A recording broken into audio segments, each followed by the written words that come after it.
$1 million. That's apparently what it costs to run for Congress these days. Candidates for Congress had to report their finances on Sunday. Our Congressman, Chuck Fleischmann, has nearly $1.1 million. His Democratic opponent in District 3 only has $69,000. And get this, his opponent in the GOP primary doesn't even have $400. Now, why does Chuck Fleischmann have so much money and nobody else has any? Well, Chuck's the incumbent, and incumbents get big money from big outside interest groups.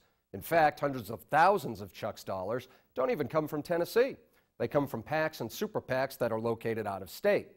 That's the kind of big money that's ruining politics for so many Americans.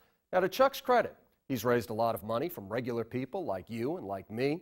But if it takes $1 million just to run, you can see why a lot of regular working class people don't run at all. And that, to me, is the problem. If we want the middle class represented in Washington, we have to have middle class Americans in Washington. That can't happen if it takes $1 million just to run. Now, there's nothing stopping big business and outside interest groups from spending big money on our elections. It's perfectly legal and it's perfectly constitutional. But I would argue it's also ruining democracy. And if you're wondering why so many Americans feel disgusted and alienated by the system, this kind of money is a big reason why.